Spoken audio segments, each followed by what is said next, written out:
کہے گا, سہیلیاں اتنا کہے گی, رشتہ دار کی عورتیں اتنا کہے گی تو کتنی اچھی لگ رہی ہے, اور بڑھ کر ایک لمبی گالی بھی دے دے گی کہ تو بالکل ہیروئن کی طرح لگ رہی ہے. میں سمجھتا ہوں کہ ہم کو کوئی ہیرو یا ہیروئن کہے, اس سے بڑی کوئی گالی مجھے نہیں لگتی. کیوں؟ اس لیے کہ ہیرو ہیروئن کون ہے؟ یہ وہ لوگ ہیں جو اسکرین کے سامنے آ کے زنا کرتے ہیں, یہ ناچتے ہیں. تو کس کوئی ہم کو نچنیا, بھئی اگر کوئی کہے کہ تو مولانا لگ رہا ہے, تو مولانا کا مطلب کیا؟ علم والا. مولانا کا مطلب کیا؟ شریف. مولانا کا مطلب کیا؟ نمازی. مولانا کا مطلب کیا؟ متقی, پرہیزگار. اب اگر کوئی کہے کہ تو ہیرو لگ رہا ہے, کہ تو ہیروئن لگ رہی, تو آپ مجھے بتائیں کہ وہ لوگ کیا کیا کرتے ہیں. میں کسی سے نفرت نہیں کرنے کی بات کر رہا ہوں, میں کوئی نفرت کی بیج نہیں بولنے آیا ہوں, لیکن ایک بات کہتا ہوں, اسکرین پر آ کر کے زنا کرتے ہیں کہ نہیں کرتے؟ فاحشہ عورتوں سے بھی زیادہ گندے یہ لوگ ہیں کہ فاحشہ عورتیں تو چھپ کر کے گھروں میں زنا کرواتی ہیں, لیکن یہ تو اسکرین پر آ کر کے زنا کرتے ہیں, کیمرے کے سامنے آ کے زنا کرتے ہیں, بدکاریاں کرتے ہیں, اور تم خوش ہوتے ہو کہ مجھے تو یہ کہا جا رہا ہے, فلمی اداکارہ سے تشبیہ دی جا رہی, میں کتنی اچھی لگ رہی ہوں. میری بہن یہ گالی,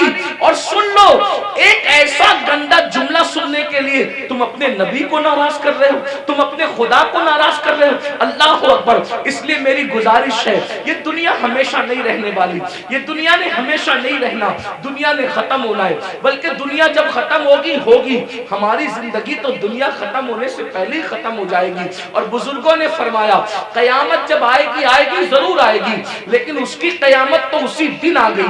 کب آ گئی اس کی قیامت؟ جس دن ہماری روح کا رشتہ ہمارے جسم سے ٹوٹ گیا, جس دن ہمارا انتقال ہو گیا, اسی دن ہماری قیامت آ گئی.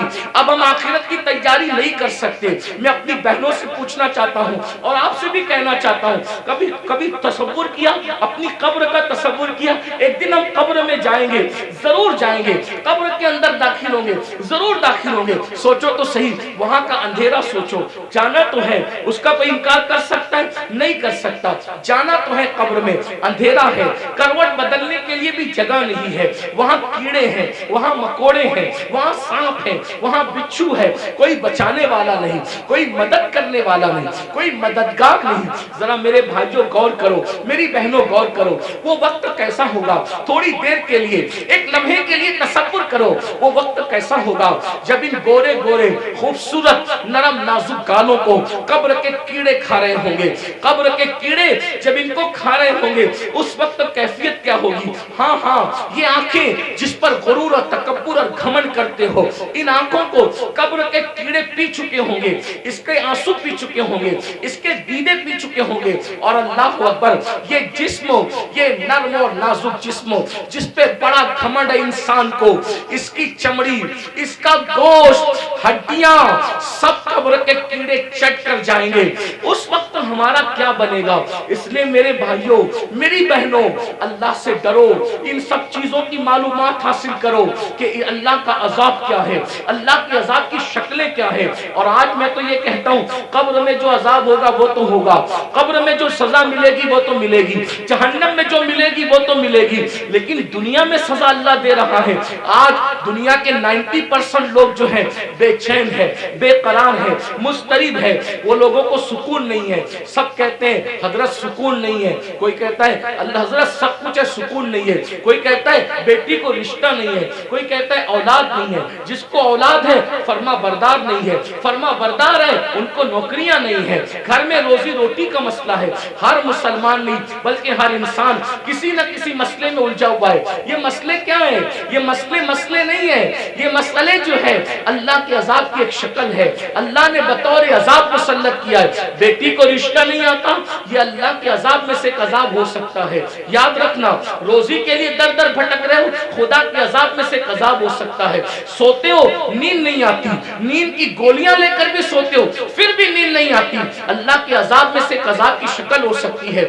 اولاد نافرمان ہے, ماں باپ کو گالیاں دے رہے, ماں باپ کو گھر سے نکال رہے, ماں باپ کو ذلیل کر رہے, ماں باپ کو رسوا کر رہے, یہ سب کیا ہے؟ اللہ کے عذاب میں سے ایک عذاب ہے. اس لیے اللہ کی نافرمانی کرو گے تو یہی ہوگا. بہرحال آخری بات کے طور پہ عرض کر رہا ہوں, پھر آقا ارشاد فرماتے ہیں ہم لوگ اور آگے بڑھے. جب جہنم کا مشاہدہ کیا تو ہم نے دیکھا کہ کچھ ایسے لوگ ہیں جن کے ہونٹ آگ کی کینچی سے کاٹے جا رہے ہیں,